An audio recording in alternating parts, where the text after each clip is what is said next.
লাগে।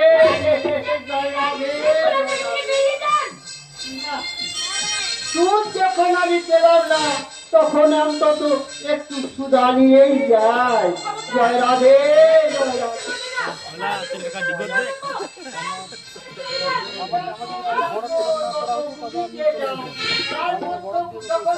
যৌবন ভাষা থেকে একটু ছিনিয়ে নেব, তখন এমনি থেকেই তোমার মুখটা বন্ধ হয়ে যাবে। জয় রাধে।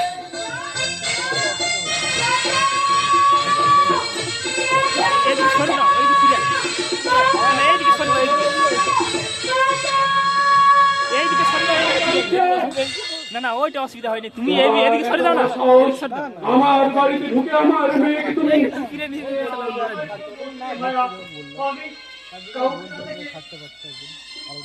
আমি নিতান্ত সাধু করুন, এই তোর মেয়ে তো আমাকে ঘরের মধ্যে ডেকে জড়িয়ে ধরে জয় রাধে, জয় রাধে। খবরদার ভজ হরিবার হচ্ছে। আমার মেয়ের নামে আর একটা বাজে কথা বললে তোমার আমি পা দুটো ভেঙে গুড়িয়ে দেবো। যাও যাও।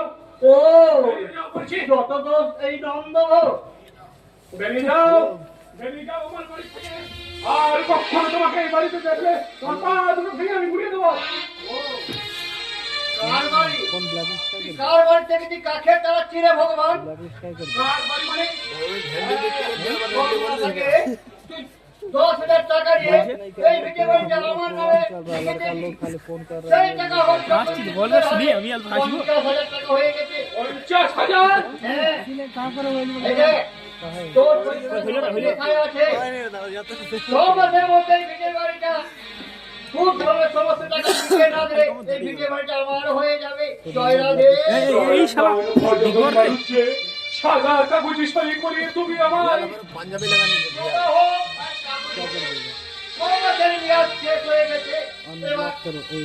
ভাই আমার 50,000 টাকা, এই 50,000 টাকা ছড়িয়ে না দিলে গোড়ায় ধরে বাড়ি থেকে বের করে দেবো। সুখে থাকতে বুঝে গেল, বিপদে পড়লে কাঁদে।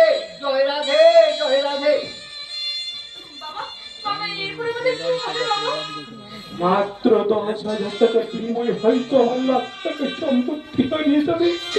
আর ভজহরি মানুষ ছিল ছেড়ে আমাদের পথে নামিয়ে দেবে। আর পথের মাঝে নিরন্তর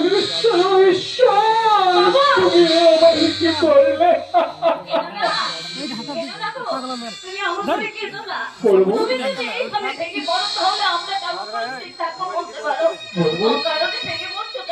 তুমি দেখবে আমাদের কল্যাণ সব ব্যবস্থা করে দেবে। বাবার বিপদের কথা শুনলে কেউ তাকে আটকে রাখতে পারবে না। ও যে ওর বাবাকে দেবতা জ্ঞানে পুজো করে, সেই দেবতার দুর্দিনের পাশে তাই কি কখনো আমার মন বলছে যে আসবে। তোমরা দেখে নিও, তোমরা দেখে নিও বাবার বিপদের কথা শুনলে কি করতে ছুটতে আসবে। তুমি বলছো সে আসবে? খাওয়াবে ঠিক আছে চলিও, ঠিক আছে সকাল দুধের টাইম স্যার। ঠিক আছে। দাদা আসছে, একটা লাল রঙের নতুন মোটর গাড়ি এসে ওই পদ্ম দিঘির পাড়ে দাঁড়ালো, সেই গাড়ি থেকে নেমে দাদা এদিকেই আসছে। তাই তো আমি জানাতে এলাম, জানো বাবা আমার জন্য 3 চাকার সাইকেল নিয়ে আসছে। এবার আমি সেই সাইকেলে করে সারাটা গ্রাম ঘুরে বেড়াবো। আচ্ছা তুই পায়েস বানাবে তো? বাবা নিশ্চয়ই বানাবো।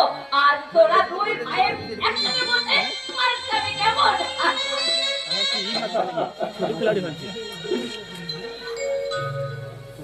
ঠিক আছে মগন হয়ে গেছি, মালকে ফোন করছে। বলবো বলবো তুমি রান্না চাপি দাও। আর আমি বাজারে চললাম মাছ আনতে।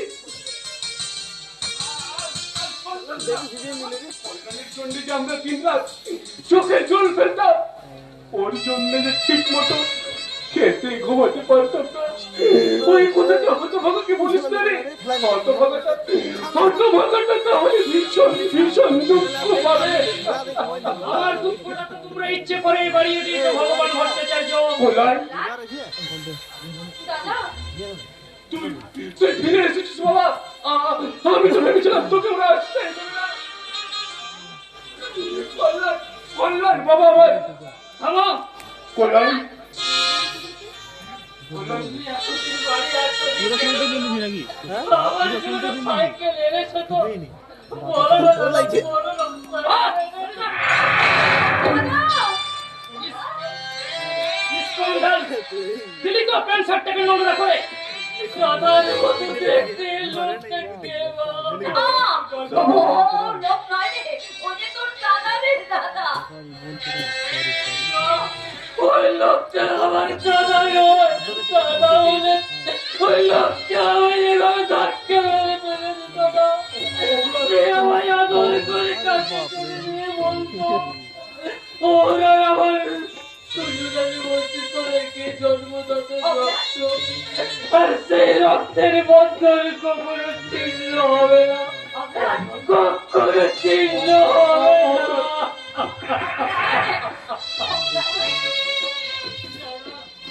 দাদার মতো দেখতে হলো, ও আমার দাদা নয়, ওরা আমার সম্পর্ক সম্পূর্ণ মিথ্যে, সম্পূর্ণ মিথ্যে।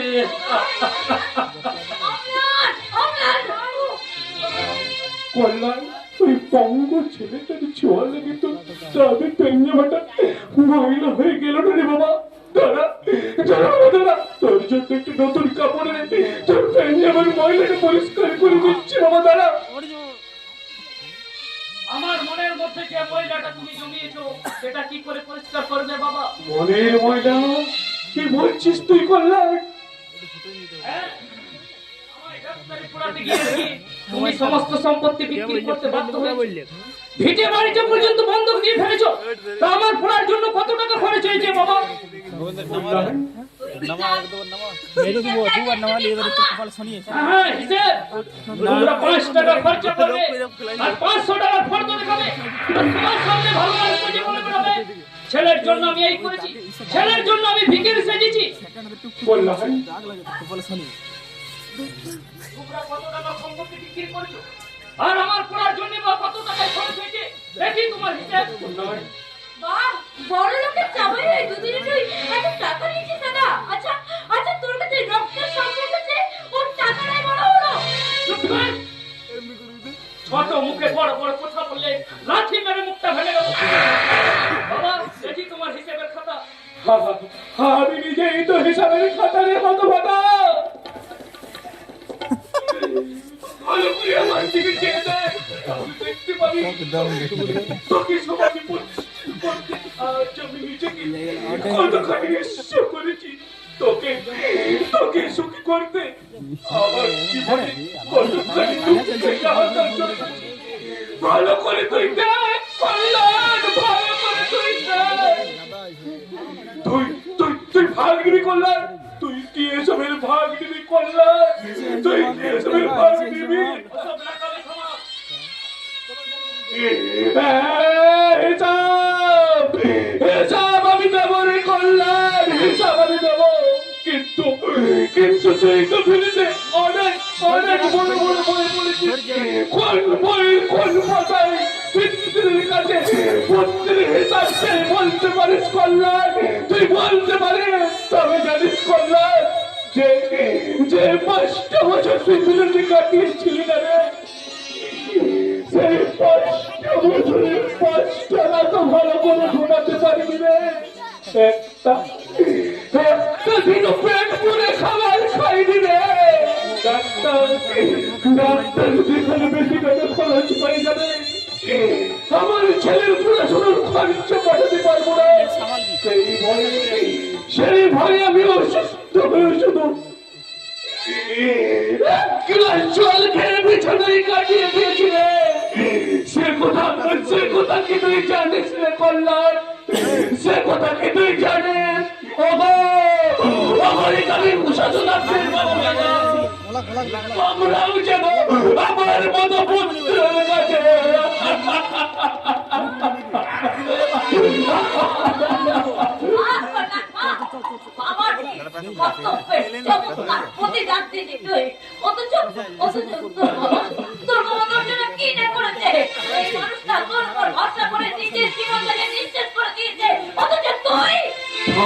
থাক বলবো থাক, অন্তত চাল দেখিয়ে কি লাভ বলো? বাবা কল্যাণ কল্যাণ বাবা, ওই তোর কাছে আমি কিছু চাইনি, শুধু শুধু কল্যাণ একটা অনুরোধ করছি বাবা, তুই রাখবি। 6 মাস আগে আমি ভজ হরিদার কাছে 10,000 টাকার বিনিময়ে আমাদের ভিটে বাড়িটা বন্ধক রেখেছিলাম।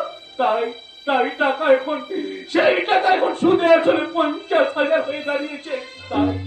তাই ওই টাকা যদি আমি দিতে না পারি, তাহলে ওই ভিটে বাড়িটা যে তার নামে লিখে দিতে হবে বাবা।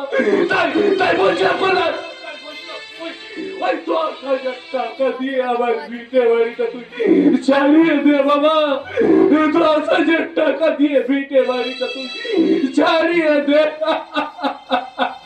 বাহ বাহ বাহ, কি চমৎকার প্ল্যান তুমি খাটিয়েছো। আমার কাছ থেকে টাকা লাগানোর প্ল্যান খাটিয়েছো। কল্যাণ 10,000 টাকা নাকি 6 মাসে সুদে আসলে 50,000 টাকা হয়ে গেছে। কল্যাণ এখন আপনারাই বলুন না আমার কি করা উচিত? এ বাবা নামক মিথ্যাবাদী প্রমঞ্চ আর চশমা ছোট লোকটা মুখটা জুতো মেরে ভেঙে দেওয়া উচিত নয়। ধন ছোট লোক, ছেলের পেছনে সামান্যটুকু খরচ করেছিস বলে তার সুখ স্বপ্ন ভবিষ্যৎকে নিংড়ে শুষে নেবে, তা কখনোই আমি হতে দেবো না। তোমাদের সঙ্গে সমস্ত সম্পর্ক ছিন্ন করে আমি চিরদিনের মতো চললাম। এই তো কোথাও ভালোবাসা, স্নেহ করুণা প্রীতির ভাষা। এই তো কোথাও ভালোবাসা, স্নেহ করুণা প্রীতির ভাষা। পৃথিবীটা টাকারি গোলাম, আর তুই বড় সকলে।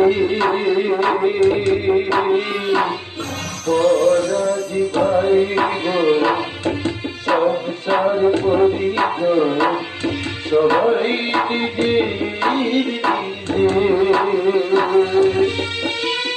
মানুষ যে আজাদ কুমারু,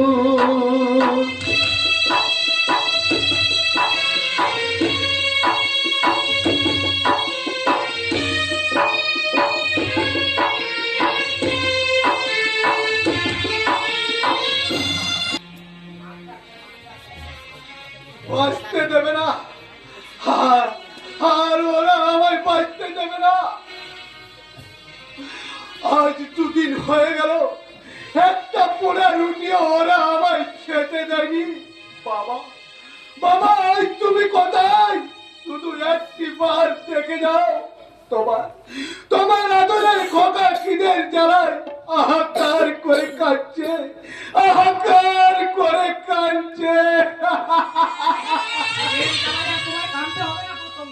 এই দেখো, লুকিয়ে লুকিয়ে আমি তোমার জন্য খাবার এনেছি। খাবার এনেছো? কই দাও দাও দেখি। এ কি? আমার ভাগ্যে কি একটু ভালো খাবার জুটবে না? অসল ভালো খাবারই আছে গৌতমদা, কেউ যাতে না কোনো সন্দেহ না করতে পারে সেই জন্য পোড়া রুটির মধ্যে লুকিয়ে আমি ভালো খাবারই এনেছি। অসল তুমি এই শিগগিরই খাবারগুলো খেয়ে নাও তো, কেউ দেখে ফেললে আমাদের দুজনেরই বিপদ হতে পারে। আমি না হয় ওদের হাতে বন্দি, কিন্তু তোমার আমার কিসের বিপদ ভাই? এই সংসারে তোমার মতো আমিও যে বড় একা গৌতমদা। দাদা দিদি বাবা কারোর মধ্যে মানুষত্ব লেশ মাত্র নেই। ওদের সাথে বেকার করলে ওরা বোধহয় আমাকেও বাঁচতে দেবে না। যাগো সর্বদা, তুমি আগে এই খাবারগুলো খেয়ে নাও তো। তোমাকে ধন্যবাদ দেওয়ার ভাষা আমার জানা নেই ভাই। অন্ধ কুস্তির বলে সবাই আমাকে ঘৃণা করলো, তুমি যে কেন আমার এত ভালোবাসো তাও ঈশ্বরে জানো। গৌতমদা, তোমাকে দেখে আমার কি মনে হয় জানো ভাই? কি মনে হয়? মনে হয় আগের জন্মে তুমি আমার আপন ভাই ছিলে। ও সহদর না হলে বুঝি আপন ভাই হওয়া যায় না? তাই বুঝি আমার দিয়ে এই খাবারগুলো খেতে এতই সংকট? আগের জন্মে ভাই বুঝি এই জন্মের ভাই হওয়া যায় না? খাবে? এসো।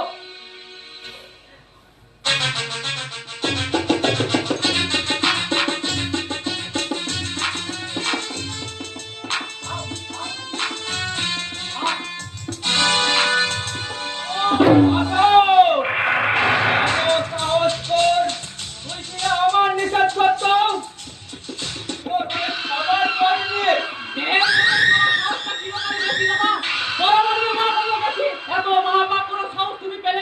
তোর প্রশ্নের জবাব আমি দেব না, দেবে আমার হাতের এই চাবুক। এবার এবার কি হবে তোমার? এই চাবুকটা তোমার পিঠে বসে দিই, তোমার সম্মানটা থাকবে তো? অশোক, ভয় নেই দাদা, ভয় নেই, তা আমি করবো না।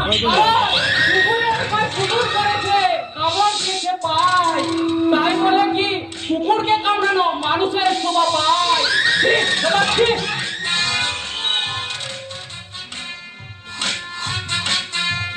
রাস্কেলটার বড্ড বার বেড়েছে। এবার ওকে থামিয়ে দিতে হবে। কি বলছো তুমি? নিজের ভাইকে? ম্যাডাম, এখনো বল, এই চলিলে তুই করবি কি না? না, আমি মরবো, তবু ওই ধরনের ফাইল করবো না। তাহলে তিল তিল করে মরার জন্য প্রস্তুত হ। Doctor, injection. না, ওই ইঞ্জেকশন আমার আর দিও না। ওই ইঞ্জেকশন তুমি আমার আর দিও না। ওই ইঞ্জেকশন দিলে আমি যে একেবারে উন্মাদ হয়ে যাবো, উন্মাদ। তোমাকে উন্মাদ করিবার জন্যই তো আমি ট্রিটমেন্ট শুরু করিয়েছি মাই বয়। ডাক্তারবাবু, এখনো কিন্তু আপনি তেমন কাজ ধরে পারলেন না ডাক্তার। হবে হবে, ধীরে ধীরে কাজ হবে। এই ইঞ্জেকশন পুশ করলে টোটালি উন্মাদ হয়ে যাবে। না, ওই ইঞ্জেকশন আমার দিও না। ওই বিষের তীব্র যন্ত্রণা আর আমি সহ্য করতে পারবো না। আমায় তুমি বাঁচাও। নেভার দেবে না, সুস্থ কেটে দেবে না। আমি তোমাকে ম্যাট করিয়ে দিবে।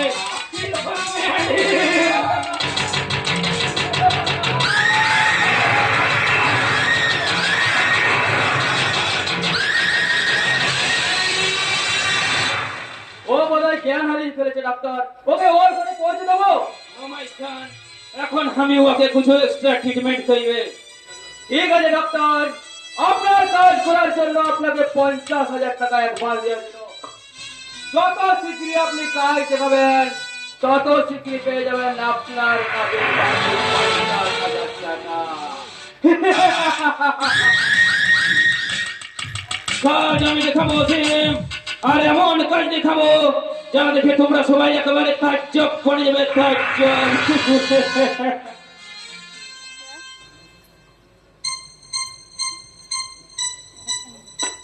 গৌতম, গৌতম, তোর বড্ড লেগেছে তাই না রে? চাবুক মেরে ওরা তোর সারা শরীরটাকে ক্ষত বিক্ষত করে দিয়েছে। কিন্তু কিন্তু বলি কি বাবা, আমি তো এসেছি রে, আমি থাকতে কেউ তোর কোনো ক্ষতি করতে পারবে না। আরে বাবা, অন্তত কিছুক্ষণের জন্য তুই একটু শান্তির ঘুম ঘুমো। ওরে ওরে, আমি যে তোর না, আমি তোর কেউ নয়, আমি এখানে একটা পাগলা ডাক্তার এন্টারে। এ কি? আমি কোথায়? আমি না, আমার ইঞ্জেকশন দেবে না। আমি বাঁচতে দাও। আমি যদি আপনার নিজের ছেলে হতাম, তাহলে কি আপনি পারতেন এভাবে আমার সর্বনাশ করতে? বলুন না, পারতেন doctor Babu? Stop it, stop it. Doctor বাবু, জানো গোটা, তোমার মতো আমারও একটা ছেলে ছিল, বহুত বছর আগে আমার ওই পড়িয়া গিয়েছে। তাই তো ওটাই তো আমার একমাত্র খোকা ছাড়া ওই সারা দুনিয়ার কেউ ছিল না, কেউ না। আপনার খোকা বুঝি মারা গেছে? না, আমার খোকা বেঁচে আছে। আজও আমার অন্তরে আঁকা হয়ে আছে তার করুণ মূর্তি। হয়তো হয়তো আমার খোকা করুণ দৃষ্টিতে আমার দিকে তাকিয়ে যেন বলছে, ডাক্তার বাবু, আপনার কণ্ঠস্বর এমন করে পাল্টে গেল কেন? আপনার মুখের ভাষা কোথায় গেল? কে কে আপনি বলুন তো, সত্যি করে বলুন তো, আপনি কে? Stop you, I say stop you. Doctor বাবু, আমি অ্যান্টনি আছে, পাগলা ডাক্তার অ্যান্টনি। তোমার ট্রিটমেন্ট করাই আমার ডিউটি আছে। আপনি কি তাহলে আমার বাঁচতে দেবেন না ডাক্তার বাবু? Don't be nervous my son. সবাই জানে আমি তোমাকে উন্মাদ করতে আসিয়েছি, but it's not the correct. তাহলে তাহলে ওই বিষাক্ত ইঞ্জেকশন? বিষাক্ত নয় গৌতম, ও ভিটামিন ইনজেকশন আছে, বাট প্রয়োজন ভাবিয়া তুমি নার্ভাস হইয়া সেন্সলেস হইয়া যাও। গৌতম, ডাক্তার বাবু, আমি তোমাকে বাঁচাইবে গৌতম, ওই শয়তান কিং সুলারের হাত হইতে উদ্ধার ভি করিবে। বাট মাই সান, তোমাকে আমার সহিত বহুত অ্যাক্টিং করতে হইবে। একটি হ্যাঁ, আজ হইতে তুমি উন্মাদের অ্যাক্টিং করিবে, সবার সামনে আবুল টাবুল কথা বলিবে, সবাই জানিবে কি তুমি উন্মাদ হইয়া গিয়েছো। আর ডাক্তার বাবু, আর আমি যখন ইনজেকশন পুশ করিব তখন তুমি চিৎকার করিতে করিতে সেন্সলেস হইবার ভান করিয়া পড়িয়া থাকিবে। ওকে? ডাক্তার বাবু, আপনি মানুষ না, আপনি দেবতা। তাই তাই আপনার মতো চরণে জানাই আমার শত কোটি প্রণাম, শত কোটি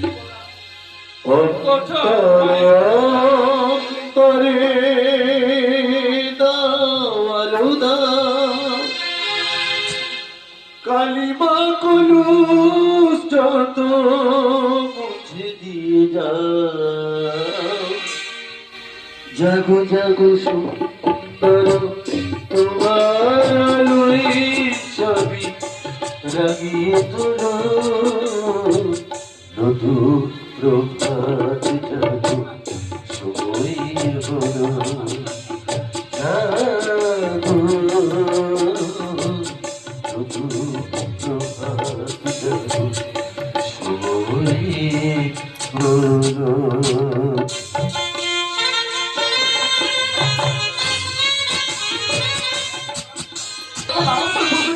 চিরদিনের জন্য বাড়ি ছেড়ে চলে গেছে, সেই দুঃখে বা দিন রাত কাটছে। বাবাও যেন কেমন হয়ে গেছে। আমি আমি তাকে সান্ত্বনা দেবো? আমি তো নিজেই একটা দুঃখের পার বুকে নিয়ে দাঁড়িয়ে আছি। আমি কাকে সান্ত্বনা দেবো? কল্যাণের জন্য তুই কেন কাঁদছিস রে হতভাগী? তার জন্য কাঁদতে পারে, বয়ে গেছে। সে কি মানুষ? সে যদি মানুষ হতো তাহলে তোরা আমাদেরকে সবাইকে এইভাবে কাঁদিয়ে সে পালিয়ে যেতে পারতো না। মা পালাবেই তো আছে তার স্বার্থের ঘর, সুখে সত্যতে ভরে গেছে। এগুলো থাকলে আমাদের সবাইকে সেই সুখের ভাগ নিতে হবে যে। তুই বলতে পারবা তোর বাবা কল্যাণের জন্য কি না করেছে বলতো? তাকে একটু ভালো খেতে দেখেছিস? তাকে একটু ভালো পড়তে দেখেছিস? যে মানুষটা কল্যাণ করে নিজের জীবনটাই মাটি করে দিল, কেউ তাকে চিনল না। কেমন করে চিনবে বলবো? স্বার্থের চশমা চোখে দিয়ে সে যে এখন নতুন রঙিন সুখের জগৎ দেখতে পেয়েছে। ফেলে আসা অন্ধকার তার যে চোখে ধরা পড়বে না বলবো, তার চোখে ধরা পড়বে না। এই সংসার ভাববে না। আমরা ভাববো, এই সংসারের কথা তো আমাকেই ভাবতে হবে রে মা। আমি তো এই সংসার সমুদ্রের একমাত্র কান্ডারি। যতই ঝঞ্ঝে, যতই তুফান আসুক, এই তরি তো আমাকে পার করতে হবে রে মা।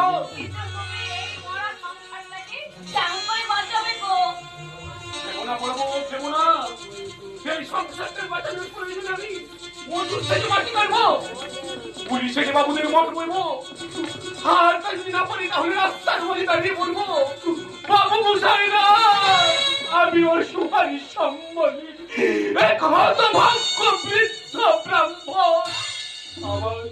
আমার স্ত্রী আর বঙ্গপুত্র আর এই বিবাহযোগ্য মেয়ের মুখে হাত তুলে দেওয়ার জন্য আপনাদের কাছে আমি দুহাত পেতে ভিক্ষা চাইছি বাবু দাদা, দুহাত পেতে ভিক্ষা চাইছি। আপনারা আমাকে একটি করে টাকা পয়সা ভিক্ষা দিন বাবু দাদা, একটি করে টাকা ভিক্ষা দিন। ভিক্ষে পাওয়া যায় ভট্টার, ওই রাস্তায় গিয়ে হাত পেতে দাও, অনেক ভিক্ষে পাবে। জয় রাধে, জয় রাধে। অজগরিদা তুমি? হ্যাঁ আমি। এই দুদিনের মধ্যে এরা দাও তো ভাইয়া, আমার 50,000 টাকা ফিরিয়ে দাও। এই গরিবটা নিয়ে তুমি আমায় সহ্য করো। কিন্তু কিন্তু এত টাকা আমি কোথায় পাবো অজগরিদা?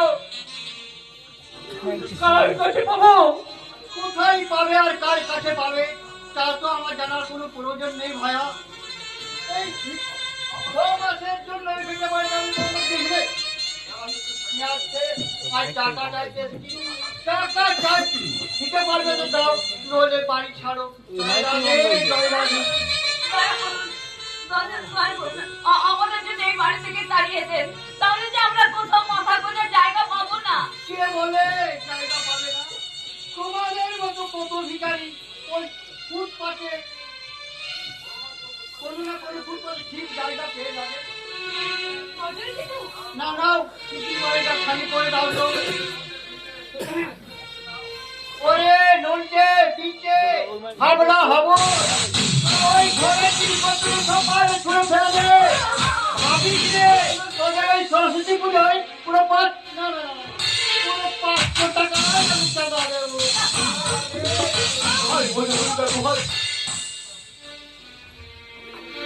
এর মধ্যে আমি যেমন করে পারি আমি তোমার সমস্ত টাকা শোধ করে দেবো অজগরিদা।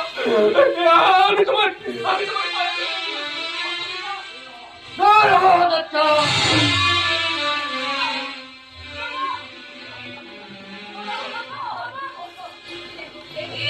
আমার বাবা নিজের রক্ত পড়ছে, বাজাওয়ারি মানুষে। আজ কালের বিচার তুমি যে পাপ করলে, মহাকালের বিচার এইভাবে শাস্তি তুমি পাবে। আর যেমন ভাবে তুমি আমার বাবাকে ছেড়ে ফেলেছিলে, একদিন কালের বিচারে তোমাকেও গ্রেফতার করে থেকে কান কাছে ফেলে দেবে। সাব্বাস, তোর সাব্বাস। এই ধর্ম সত্য রক্ষার কি অপূর্ব প্রতিদান। যারা তোমায় দিন রাত গালিগুলোজ করে তাদের পাপের পোশাক ঝুঁকে সম্প্রদায়ে ভরিয়ে দাও। আর যারা দেবানিসে তুলসী চন্দন দিয়ে তোমায় পুজো করে তাদের দিকে ছুড়ে দাও মোটা মোটা হাহাকার। ওরা আমাদের ঘরের সব জিনিসপত্র বাইরে ফেলে দিচ্ছে কেন? কেন? আমাদের আর নেই রে ভাই, এই বাড়িটা যখন ওদের হয়ে গেছে। এ বাড়ি আমাদের, এ বাড়ি আমরা কাউকে ছাড়বো না, কাউকে ছাড়বো না। তোর বাপ দেবে রে হারাম জানা, তোর বাপ দেবে। তুই চারটা ফুটকে ছোড়া। হে ভগবান, আমার বাড়ি থেকে বেরোবি না ওই নন্টে পিন্টকে ডেকে গোলা ধাক্কা দিয়ে বের করে দেবো। থাক অজগরিদা, থাক, তোমাকে আর কষ্ট করতে হবে না। আমরা এবার ছেড়ে বাড়ি চলে যাচ্ছি। ওই তো আমার কোথায় যেতে হবে? কোথায় যেতে হবে? ওরে মা, যাদের কিছু নেই তাদের তো খোলা পথ আছে। খোলা আকাশের নিচে গাছের তলায় আমরা বাসা বাঁধবো। সবুজ ঘাস হবে আমাদের শান্তির শস্য। আর ভিক্ষায় অন্ন হবে আমাদের সুখের রাজভোগ। এমনি করে আমরা আমাদের বাকিটা জীবন কাটিয়ে দেব রে মা। বাবা, বিদায় জন্মভূমি।